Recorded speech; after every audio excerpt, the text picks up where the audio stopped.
Hey, do you teach yoga? Have you ever trained to lead yoga classes, to be a yoga therapist? Have you ever owned a yoga studio? Maybe even just wondered what it was like for the women and men up there in front of the room on their mats, leading you through endless Surya Namaskars, down dogs, and pranayamas galore? Well, these are their stories, and mine. I'm Rebecca Sebastian, a 20-year yoga teacher, 10-year yoga therapist, yoga studio owner, and co-founder of a yoga-focused nonprofit. I've done a lot in the yoga world over the last 20 years, pretty much everything except had a water cooler. You know, a place to share stories, talk about struggles, successes, and find other people who do the same thing that I do. Welcome to Working in Yoga, a podcast and substitute water cooler for yoga folks to connect and build community, to share our unique profession, our challenges, and our journeys with the world.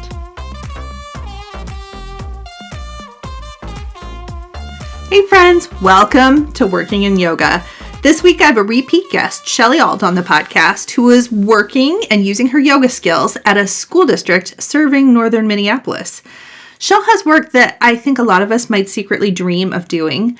And my favorite part about our interview is that she's here to tell you there's no magic pill, certificate, or degree that got her that work. It's just Shell making connections and serving the people who she wants to serve.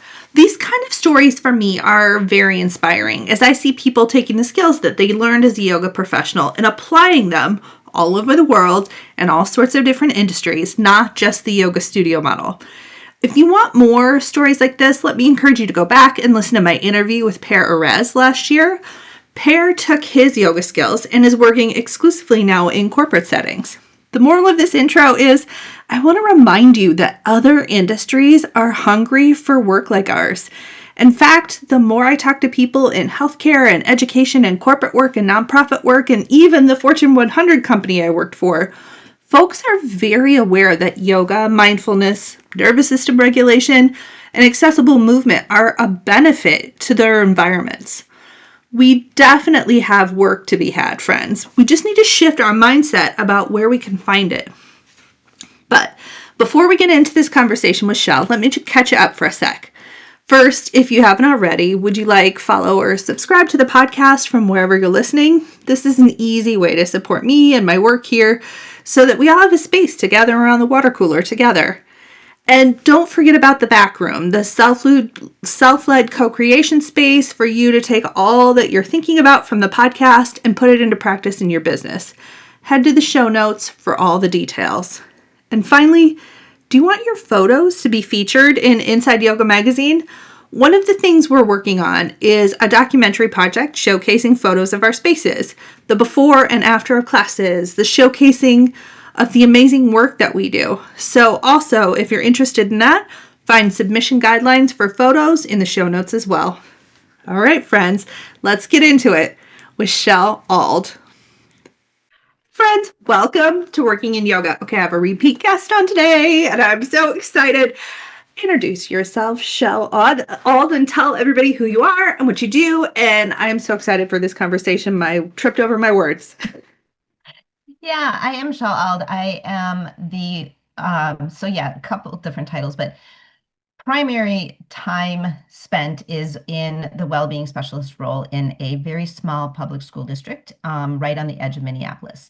And I also have my own small business, and sometimes those worlds do meet, but the work itself is pretty much seamless between all of my worlds, in that I am a yoga instructor, I am a Reiki master, I am certified in all of the things that go along with energy and the things that people collect as they become yoga instructors.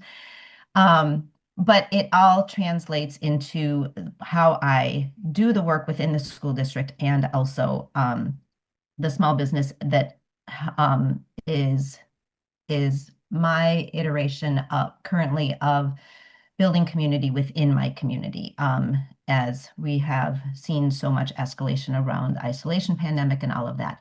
And so part of that is taking my health coaching and nutrition counseling skills and how do I organize folks this way with building up programs and whatnot. And so Yeah, it's a very interesting approach to and let me just put this out there. I have never had a long-term gig in a yoga studio, but I have been teaching yoga for close to 10 years now, and it's always been in Yeah. very unusual spaces. Okay, so I'm really one of the things that I talked about in the trend forecast for the industry for 2026 was this sort of like skill set shift. And what's funny is I wrote that before you and I got to know each other. And then we got to know each other, and I'm like, oh my God, she's the perfect example of us taking skills that we're learning in the yoga community and transporting those skills to other places Yep. that need that sort of work. Well-being programming specialist, is that your title officially? Well-being specialist. Well-being specialist. Mhm. What the heck is that? And how did you get this gig? Like, Oh yeah, that's tell us your so ways. right. So I started in the district in 2012. Ironically enough, as a doing data entry. So not my skill, so not my Yeah, skill yeah, set. yeah. But I had left a position in a different school and it had just, I was toasted and I needed something that I could sit at a keyboard and push the number one multiple times. And I could do that Yeah. for a few hours Yeah. a week.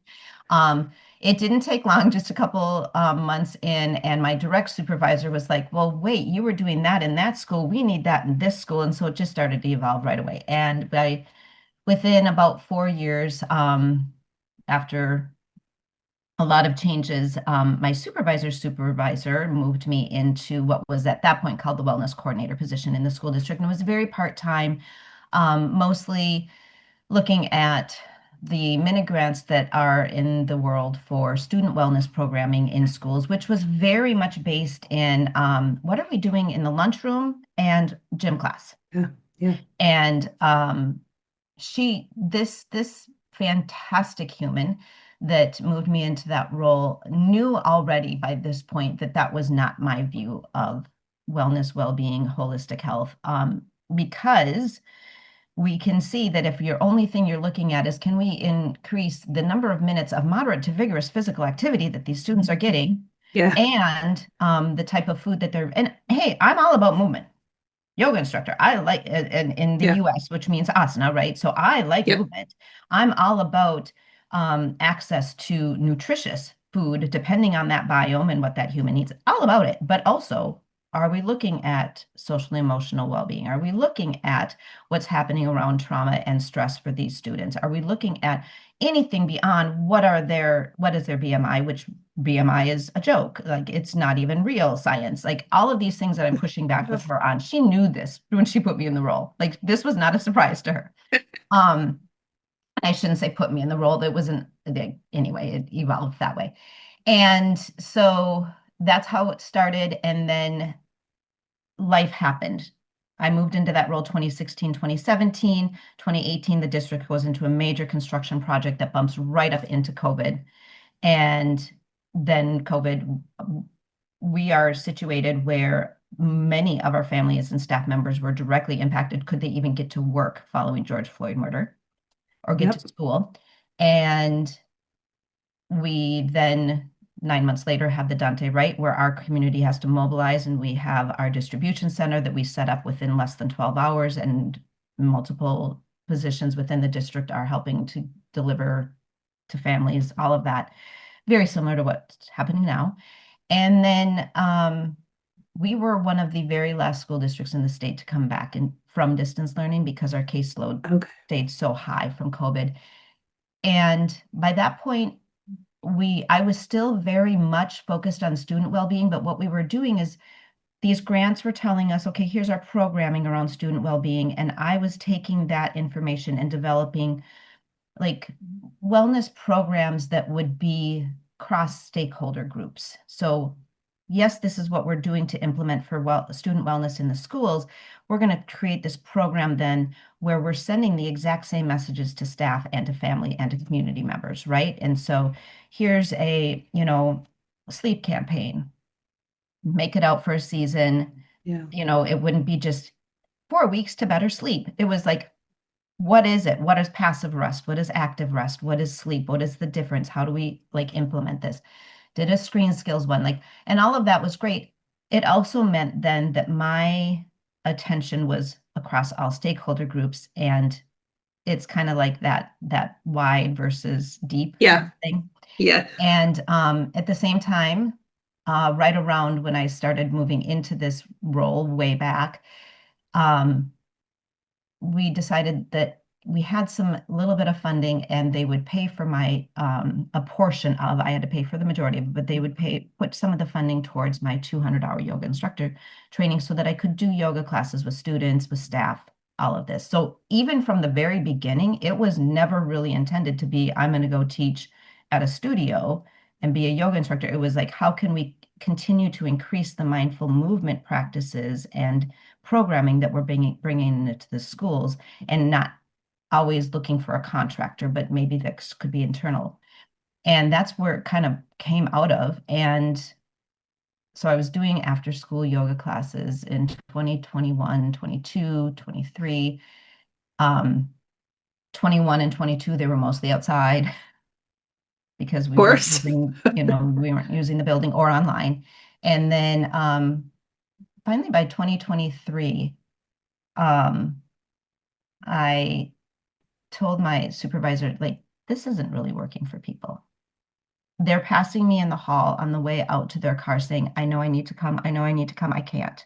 I have Yeah. to go home. And first of all, my immediate message is to them, go home. Like, you Yeah. don't need to explain to me. You're fine. It's okay. Yeah. And so really the attendance was super low and people kept telling me, yes, I know I need it. And so we were making them hybrid. You can join from home if you want to come online. A lot of people were with cameras off. Fine. You do Sure. you. Yep. And so yeah, it wasn't about are you having the perfect alignment? This is, can you breathe? Can you feel it? Can you feel your diaphragm? Any of Yeah. this? Like any of Can it? you feel your skin? Yeah. Right? Right. So you really have to, like our previous conversation, you have to be creative. How are you bringing care to these folks? Because right now that's what yoga is it's care. Yeah. How are we sharing care? Um, And so I said, I hold all of these other certifications that yoga instructors gather that we're not using. And how could we use them? Like, what do you think if instead of doing group, I meet with them one-to-one? If they want to do yoga movement, fine. If they want to do yoga philosophy, fine. If they want to do tapping, great. Reiki, fine. Health coaching, nutrition counseling, whatever it is, I've got it. Let's meet one-to-one or small group. And she's like, what can it what can it hurt? Let's try it. Yeah. And so that's what we shifted to in January of 2024. And I still do the small group yoga classes, quote unquote. It's mostly asana, but we bring in, especially now, a lot around the yama and niyama. And they're small group. Staff still tend to prefer right now this one-to-one, or maybe it's 1 to 2 sessions. And by the end of the first school year, so January to June, I was averaging about 4 appointments a week. And we are like, oh, this seems to be working for folks. Yeah. I'm currently averaging about 18 appointments a week. Holy shit. Conversations. Like So in if 2 years, this is like the Super Bowl of yoga, because I am very excited when I hear those stories, because I do feel like that's so like valuable. That's such valuable work to be yeah. able to share all of that individually with, like, that's amazing. Oh my God. Keep Well, and going. so here's the thing. Like we have data that it's too convoluted for us to say that this particular program is impacting retention, because there's so many factors that come into Yeah. recruitment and retention that you can't say this one thing is increasing these numbers and these percentages. It is contributing, though. We do know that, to our retention, which right now, as every school district across the nation, public school district across the nation, is experiencing just this unstoppable bleed of losing staff constantly. That Yes. right now, especially in our community with our stakeholders, the consistency of having the same faces in the building for our kiddos it's huge. You cannot overstate how important that is. Yes. Um, and so that piece is important. the fact that year upon year, when I ask folks like, okay, why do you continue with appointments? Every other week, you're meeting for 30 minutes.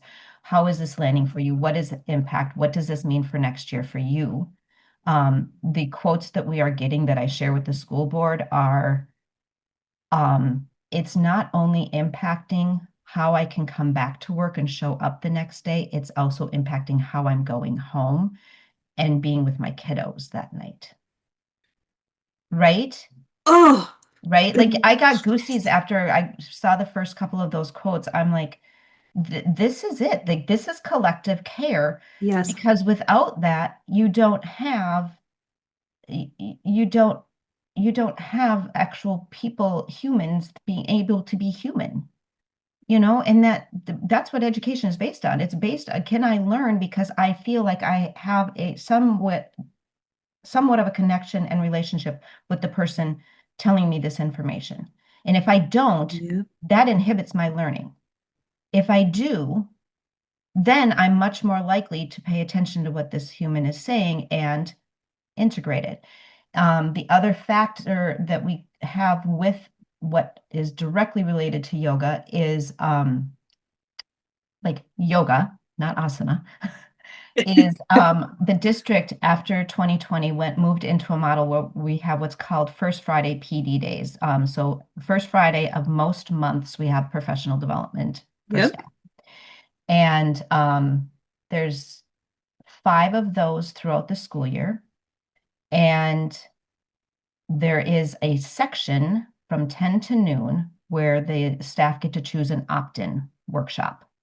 So morning, it's mostly all site-based. Here's what we need for housekeeping. Yeah. They come to a 10 a.m. opt-in, which anywhere from 6 to 12 sessions that they can choose from. Some of it's data, some of it's how to create a lesson plan for this particular topic. Some of it is what to do for sub-plans. Like some of it's just really Yeah. nitty-gritty detailed stuff that classroom teachers need to know. And some of it is my stuff.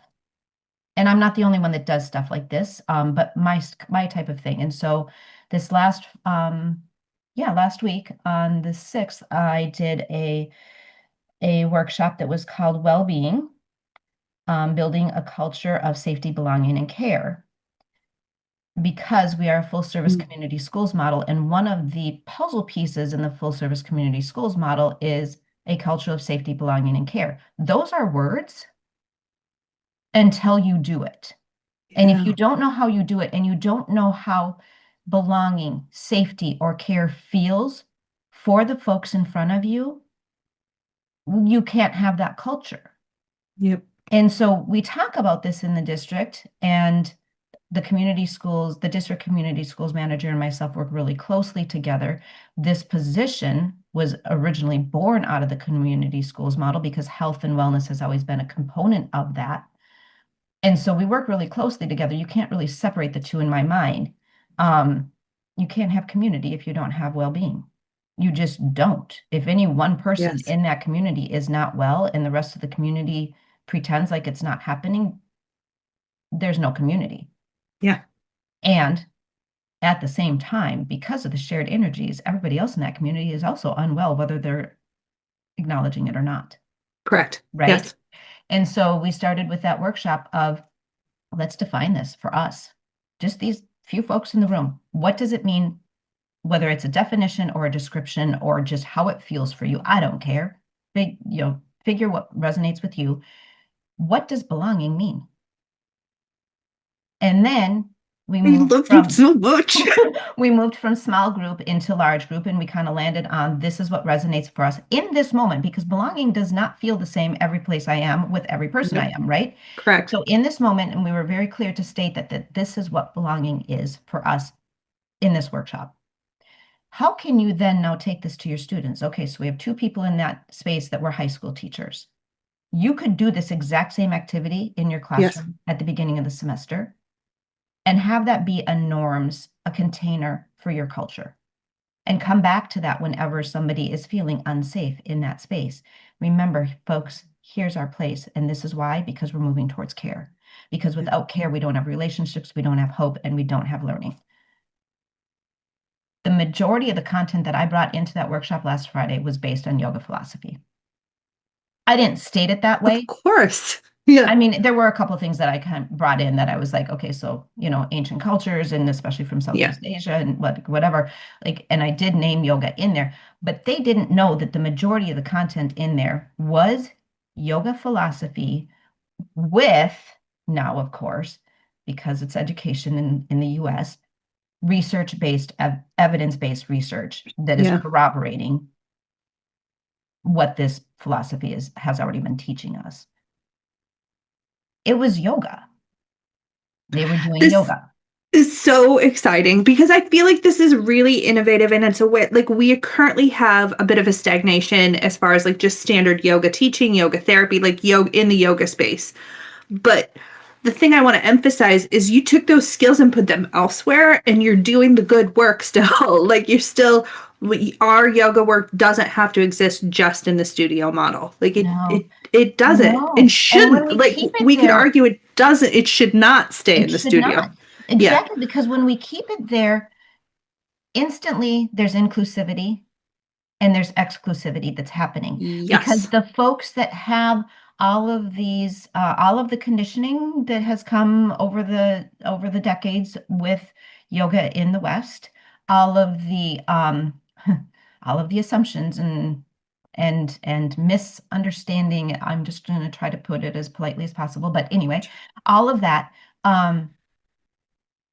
There are too many folks still, after me doing this for this many years in the district and having relationships with so many folks, there are so many that still are like, well, yeah, but I don't know. I don't do yoga. And then I'll go in and be invited by a PE teacher and do a yoga session with high school students, let's say. And there will be a staff member that's in there supporting a student, and they're going to engage with the program because that's what you do as that staff member's position. And then they're like, oh, I didn't know I would feel like that. Yeah. Well, they're not going to have access to that if they're going to be driving by the studio and going, that's not for me, week Yes. after week. You bring it to them and put it in a very unchallenging, just here's Yeah. how we're going to do it. We're just going to breathe. Yeah. Here's a little bit of movement if it feels good. If it doesn't feel good, do the movement this way, maybe explore it, see what Yeah. happens. And then if none of that movement really applies, lie down and just breathe, you know? Can I ask?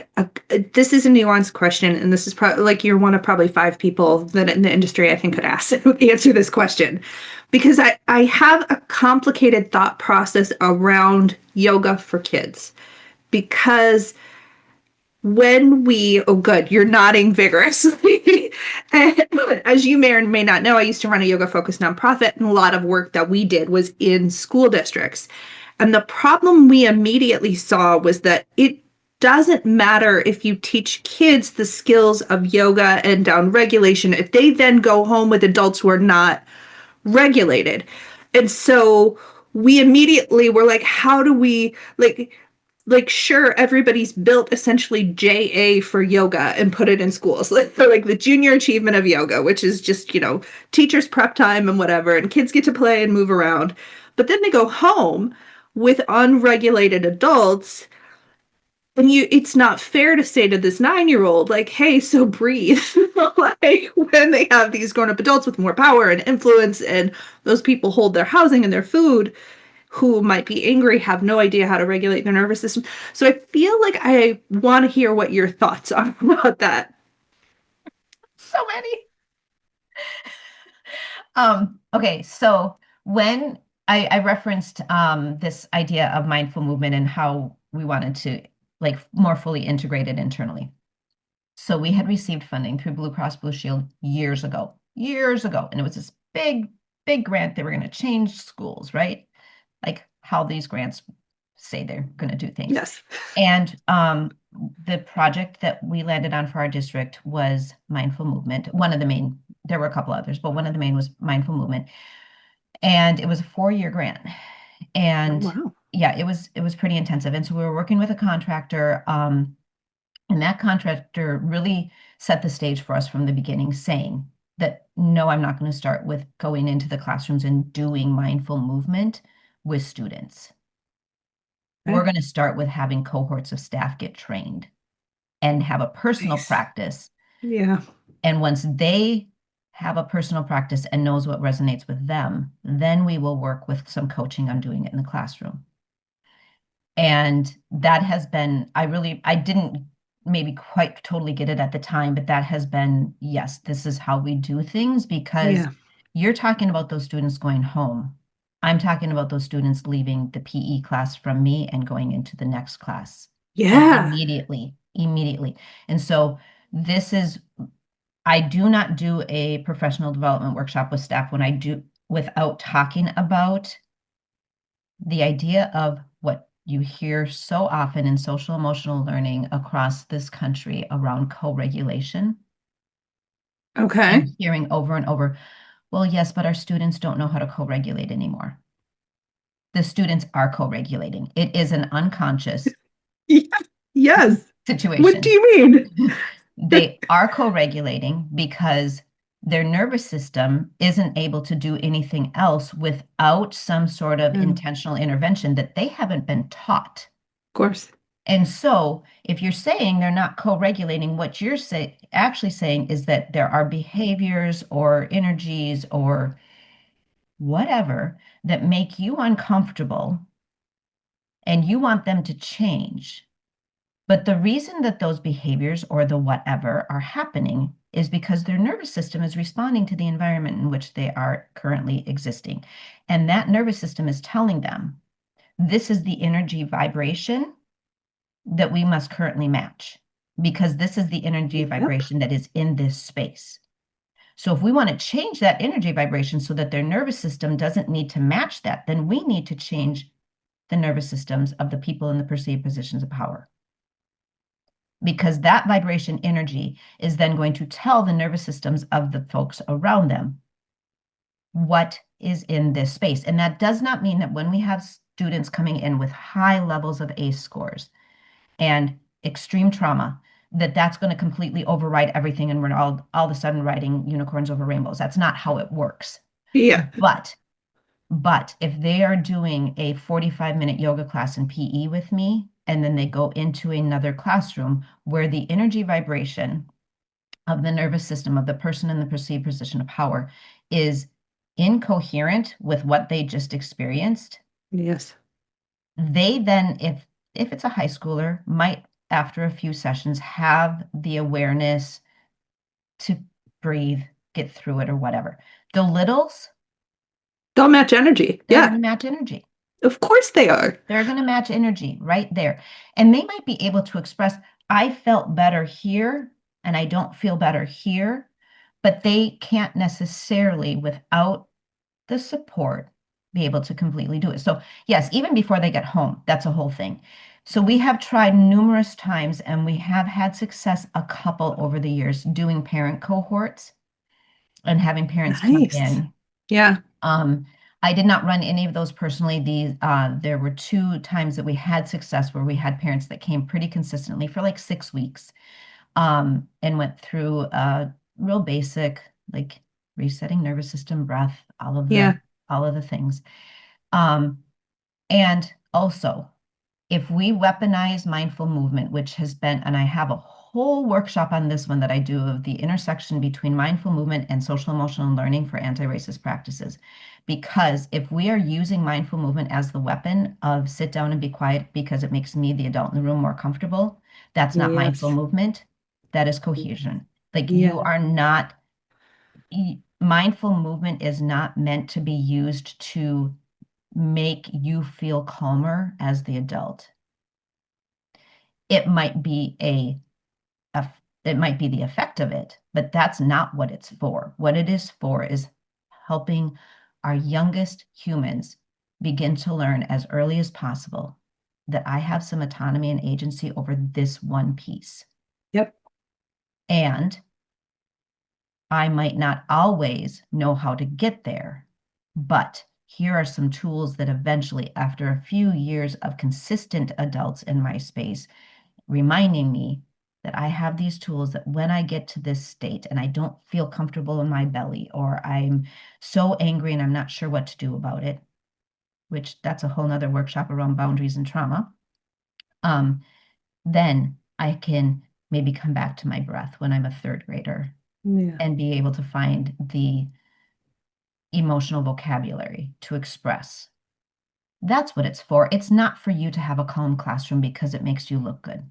Totally. Like I feel like this is because what you're describing is liberation work Yep. on for children, which I'm very excited about because I am under the impression, the very strong impression that children are the most oppressed class of people on the planet. Yes. And like by far and away, we never acknowledge that.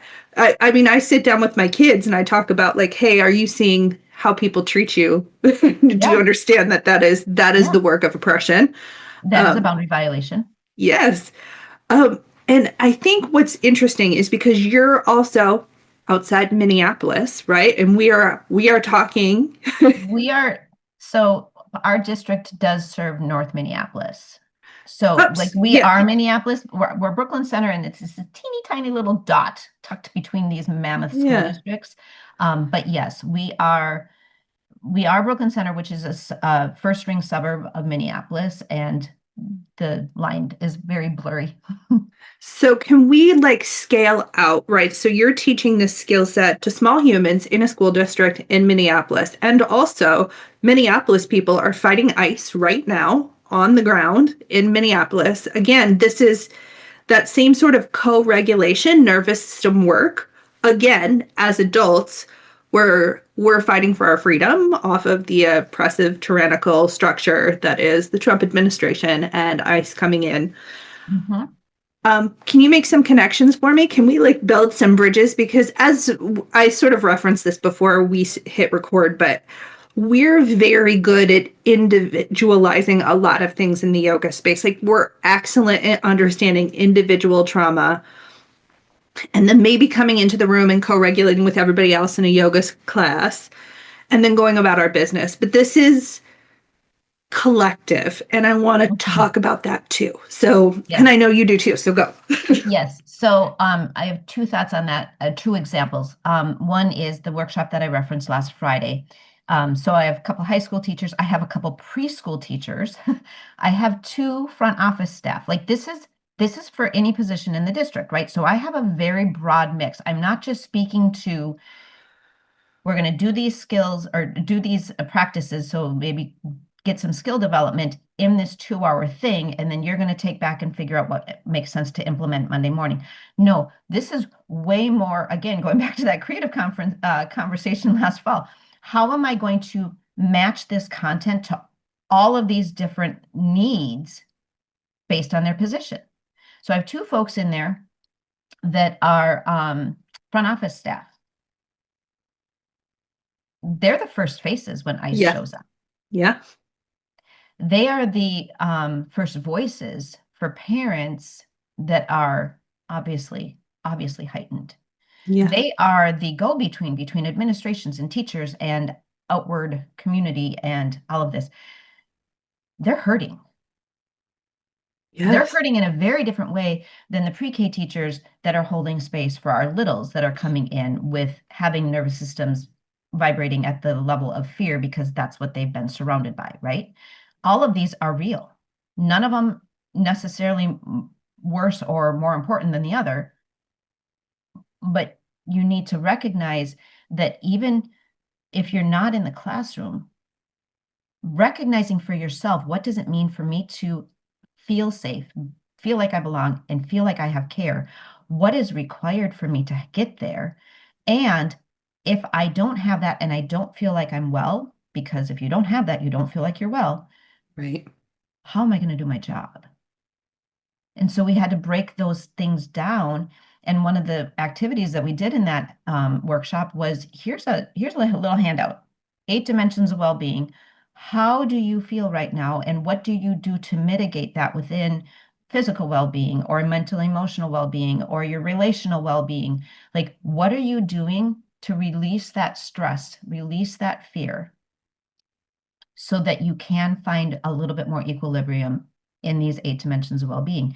And it doesn't mean that they're going to be ever balanced, because we're humans and that doesn't happen. Like there's going to be something, but just, and then share out, because I don't hold the wisdom in this. Nobody does. I don't care Yeah. what they say as far as expert. They do not hold the wisdom. You all know what works for you. And as they're sharing out, people are like scribbling notes furiously. Oh, I'm going to try that. Because the shared wisdom is collective care. Yes. And the Yes. collective care comes from amplifying wisdom that is not self. It comes from amplifying the wisdom that is from all of these different lived experiences, all of these different cultures, all of these different nervous systems that have been conditioned differently through societal mess. They're finding their own way in some of these things. And there was one person that was like, I don't even know. Like I've never even considered this. I don't have an answer. That's okay too. Yeah. And then as they're hearing what other folks are sharing about that, they were like, oh, I guess I do that. It just was framed a little differently for them. Yeah. And then broadening out that perspective and broadening out, this is how I can be well. And as soon as I put some focus on that, I do feel better. I am doing this thing. And I don't feel like I'm completely giving up and have no hope, because I'm already doing some of these practices. I just had to reframe it for myself. And hearing the shared wisdom in that space gave them the opportunity to do so. It's not about me holding that space. It's about just bringing in some questions and prompts and places of inquiry for folks to explore it themselves and share that wisdom, because then they're building relationships even next with, like, there was a person that is an EA or educational assistant at the elementary school, was paired with a high school science teacher. Different buildings, very Yeah. I'm different like, roles. yeah. Yeah. And they were like, oh, yeah. And not only that, if you were to look at the exterior presentation of both of those, two very different lived experiences. But they built a relationship in a 2-hour thing where they're already like, oh yeah, I know that person's name. When I see them at the Yes. next large staff thing, I'm going to know who that person is. I can make eye contact, smile, nod. Like that's collective care. I have Yes. people that I've shared space with that I now feel like there's a connection. The other piece of that is I referenced my small business, or the other example, I should say. And part of that is I do some partnership work with our district's community ed program. Okay. So tomorrow evening, we had planned way back in November, we were going to do a collaboration where the community ed program was already having a parents' night out event for students tomorrow. Parents can drop off their kids, a couple hours, go do their thing. Kids can have all the joy in the world playing together, right? Yeah. So we decided to collaborate, and I was going to do a partner event. You know, it's February 13th. What else are you going to do, right? Of course. Of course. And it was presented as whoever your partner, it's not Yes. right. Bring your 14-year-old. I don't Bring care. your sister, bring her. Yeah. Right. Yeah. Well, I started doing soft promotions during winter break, just teasers. And then right after winter break, the very next week after winter break is when the Renee Good murder was. And I'm like, hard stop. We are not promoting this at this time.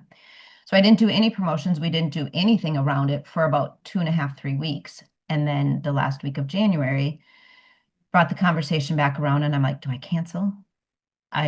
Registration's extremely low because we haven't been doing any promotions on it. And we finally decided to pivot. We're going to do collective care. Still going to be the same Nice. hour-and-a-half event, just a little mini event. You can still bring a friend, bring a partner, bring somebody, whatever, whoever you need for collective care, or come by yourself. We're going to have that space. And really, we didn't even, I'm working with another friend of mine who's offering one of the sessions. We didn't really even change anything around what we had already planned. We just tweaked it a little bit, and then brought in a lot more language around, here's why, because of the hormones. So the first session, we're going to focus a lot on oxytocin. We need connection. Right now, more than ever, we need to connect. Next session, we're going to talk a little bit more about the dopamine and bringing in joy, because without that, you don't have care, you don't have hope, you're depleted. Yeah.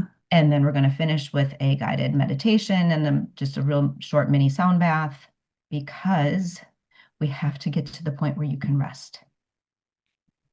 So again, in Well, that space, it's going to be about shared wisdom. What is your experience? Because the two people that are facilitating and holding space for this, that's all we're doing. But this is about collective care. So first of all, what do you need if it's not this? And if you don't want to share that right now, or you don't even know right now and you don't want to talk about it, great. But it's not because we're here to save you, because we can't, nobody can. okay, I just have to say, first of all, that brought tears to my eyes because, like, Oh, that's the work we could be doing. That's the work that we could be providing for the world. absolutely. And what a powerful and impactful way to look at our work, right? That we could be offering collective care right now. Right. And it doesn't mean that the partner event would have been wrong. No, It just felt a little tone deaf to me. And if that's what my energy is saying, then what doesn't feel tone deaf that's still going to maybe serve a purpose yeah, that isn't about me or anything, like it's just about the community and making connections. And this is a community ed. So there are quite a few staff that are registered for this, but there's also parents, there's also community members, you yeah, know, and that again builds that helps to build that solidarity, because then staff can see that there's community members coming in here that maybe they didn't know how invested and how engaged those members were in the district or in the schools, or just even the fact that they cared. Well, that yeah. changes your perspective a lot. Yes, yes. Answer me this. This is going to be our final question. Because I know, there are thousands of people that subscribe to this podcast, and I know there's somebody out there listening going, I am now teaching yoga in a studio space. How do I get the skills to do what Shell does? How do you start this journey? Like, what are your first steps? Because I hear people going, well, oh, she must, have 2 master's degrees and all of these things. like that somehow there are obstacles that are insurmountable. Like, how do we start this work? Like, give us some baby steps. The very first phrase that came into my mind as soon as you said, what do I need to have? The only thing you need to have, well, first of all, you already have it. You already have it. If you are teaching yoga, you already have it. And really the only thing you need to make a transition into anything that would be similar to this is that you care about humans. Like that's Yeah. all you need. No masters. And in fact, I have dealt with the conditioning around this idea of this formalized education path, making you prepared for something. And I happen Same. to work in an organization that is extremely progressive in the fact that lived experience and the skill set that you bring in as a human, it will determine how you do in that position way more than any piece of paper that you can show that you had for that position. And so, no, I do not have any masters. Like I already referenced, I hold a whole bunch of like random We all do, right? certifications because that's Certificates. Yeah, just what this industry does. it does. Yeah. Or one of the I approaches know for you some saw of my us. video. Like, training and certificates is not the same as professional development and advancement. Right. And so yeah, I mean, there's definitely, and I'm a firm believer in if I'm interested in bringing a particular practice to my uh my community, my peoples, um, I want to know what I'm doing. And so I joke about the certification things and whatever, but I am a firm believer. Yes, I know that I could probably do yoga nidra just by experiencing it a few times and picking it up and doing it. I wanted a little bit more than that because I knew working where I work, it's going to be really helpful for me to have the brain science and what's happening during these different Yeah. levels of the practice. And so I did do that. And no, I joke about it that you're collecting all of these things, but especially when you're working with an audience that has been told that research and evidence-based practices are the only way to educate our humans, and that's how they must present. It's just helpful for me to be able to share that Yeah. with them. And not only that, then I have it for myself. And so I can make all these connections between nervous systems and energy regulation and coherence and whatever. So yes, that does help. But as far as like, do I hold a master's in nutrition? No, because so many reasons. But Because but why? also so many reasons. We won't diss on that too much. But but then the other factor is, so you already have this skill set around yoga, and especially if it's yoga beyond asana, there's likely going to be a very firm foundation of caring for humanity and knowing and holding the skill set that you can come in and support other humans in finding coherence internally so that they can find coherence collectively. That's what you need. And then how do you find it? Bigger question that I would posit is, how do you find an organization that is open to it? And that's one thing that many folks I know have bumped up against, because Yeah. often, especially school districts, funds are not available for anything considered extra. Right. And it is a real concern. I know a couple folks that have found some inroads through working with a funder that, I've done that. yep, Yes. finding a funder and then like having that be their entrance into the school or the school district. That can be a route. Um, for me, it was, this is my community. This is literally where I live. I walk to work in the summer. Like, it's where I live, and I care. I care about these humans that I see walking past me on their way to school or way home from school as I'm, going back up to the school to teach a yoga class or whatever it is in the afternoon. I care. They're my neighbors. And that was like, here's an inroad for me to actually serve my community. And it just happened to align with all of the passions and everything else that I was already holding. But yeah, finding your inroads through funders or nonprofits can be a way. And just knowing that when it comes to schools, out of school time programming might be an entry point that is more palatable for Yes. a school than coming in and saying, I want to do this stuff for your staff. But many schools and districts do have a little bit of wiggle room with some funds that they might use around employee well-being. And just even having that piece of knowledge, like, hey, how do you use those funds? And what about doing this? And, here's some research that shows how that can impact how staff feel, which then will Yeah. impact how students feel. And that's the main thing. This is not about any one person. I tell the staff and all of my PD, this is not about you being responsible for everyone else around you, because you can't be. You can Yes. only be responsible, and I don't even use the word responsible or the SEL language of management. You can only be coherent with yourself. But once you are, and you Yes. hold that space for yourself, you have the capacity to want to be coherent with others. If you don't Yeah. have internal coherence, it's really, really difficult for you to be able to. I mean, our brain can justify everything, right? No, I deserve to feel this way right now, and everybody around me should know how angry I am. Yeah. We're Ooh. really good at that. We're Ooh. really good at that. But then how do we step back from that and go, oh, no, nope, I am angry right now. That's valid. I love myself for that. I recognize why I'm angry and what I need to do around that boundary violation. And in the meantime, I still want to be coherent because I feel better when I am, and I am better when I am. And then when I am more coherent, I have the capacity to care. Woo. And yoga instructors are really well trained at that for the most part. We are, and what you've just done is mapped out yoga. I mean, that's just yoga. 100%. That's just how it It's just works. living your yoga. Yeah. It's living your yoga. It's not doing.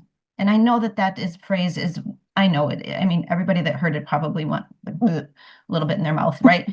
I get that, but there's a reason why it's a cliche. Yeah. It just, and also it makes everything else so much more straightforward when you come from Absolutely. like the questions of should I do this or should I do that or what I like they're not questions anymore. You've regulated yourself. You've regulated yourself. It's way more coming from abundance mindset and how can I share versus scarcity mindset and how do I fix this for myself? Okay. First of all, I just have to say I need to start every morning with an interview like this because now I want to go out and change the world. Well, we all do, and that's how we do it. Like you stay in your lane by being coherent. You don't let yourself, like we were talking about before you hit record. I spent a couple weeks spinning right Of after the course. Renee Good murder because I got to do more. I have to do more. I'm not enough. I'm not enough. I am Yes. not enough. Really? Yes. Yes. Really? Yes. And yet I need to hold space for 18 appointments a week. I need to hold space for group yoga classes. I need to hold space for a community ed event of collective care. You have to be enough. Yes. Oh, will you tell everybody how to find you? Yeah. So there's a couple different websites. One is the annexawellness.com. Um, and Anexa is spelled all lowercase. There is not a capital I because inhale is not more important than exhale. So that's where that one came from. Yeah. Okay. Um, and then the other one is bccs286.org. And then you find the wellbeing tab. And that can show you a lot of the stuff that's happening in the district. I also like now I have so many plans about other things I want to talk to you. Like every time we talk, I'm like, Yes, okay, more so time to she's talk with coming Rebecca. back Let me do it. for the digital summit in September. We're doing all the Yes. things. Yes. We're going to do all the things because I think people need to know how to do what you're doing. People believe that your kind of work doesn't exist for us. And it's just not true. Like, it's just not It's true. not true. It's not true. And there are quite a few schools and districts that when I present at like school-based conferences and whatever, they're like, how did this happen? So it's not just the yoga industry going, and we can't wrap our head around it. It's also the education industry. It's Yeah. helping the two understand that you're really not all that separate. You're trying to care for humans. Yep. And you're, I I mean, mean, mic drop. Like that's what you're both doing. So bring it together. there's room for this kind of work in the Western medical setting for caring for Yes. doctors and healthcare Yes. workers. I have done that work too. There's actually Yes. work for this in the corporate setting. We can Yes. set like I had Perez on the podcast and he does his work doing the same work for corporations. I Like have a fantastic human. I think you and I share knowledge of this human that does work in elder centers. yes, yes. I've done that work too. Like there is work for us to do to work in the industry using our skills in different ways than what we originally perceived they could be. And I think that's so amazing and And rewarding. breaking the paradigm of it is a yoga sequenced class where we start with centering and then we do standing and then we do balance and then we do Yes. seated and then we it's breaking that. Maybe it Ooh. is standing in front of a group or meeting with a small group of corporate execs and doing a what is literally a professional development training. Yeah. Don't maybe frame it that way. I wouldn't use that language, but like essentially that's what it is. But then having, 30 minutes to 2 hours or however much time they give you of a layout of these are practices of building workplace culture. And Yeah. it's all based in yoga philosophy. You're I love it. using your yoga, but you're doing, and in fact, my daughter does this work. She doesn't have a yoga background really at all, other than having a mother that won't shut up about it. But she practices yoga philosophy, whether she knows it or not. She's utilizing yoga philosophy in her business when she's working with organizations around workplace wellness, community well-being, and work and life, the harm that work has done on life, all of that. Like that's what she's doing. So you already have it as a yoga instructor because you already know the yoga philosophy. You already know living yoga. Yes. It's just Yes. finding the spaces to use that voice. Oh, we could talk all day, but thank you so much for this conversation. I I am get you. obsessed with you. I get you. Yeah, let's talk again anytime you want. Conversation, Shell. It made my day when we recorded it. It's a delight to share it with the world. I know I will be unraveling how I think we can share more community care moments in our yoga spaces for weeks to come. Watching people come together and care for each other in Minneapolis and in other cities all over the United States in the last several months honestly has been incredible to see. And I love the thought that yoga professionals can be an integral part of that care. Next week on the podcast, I have a solo episode talking about belonging, a topic that Shell and I touched on here this week on the podcast.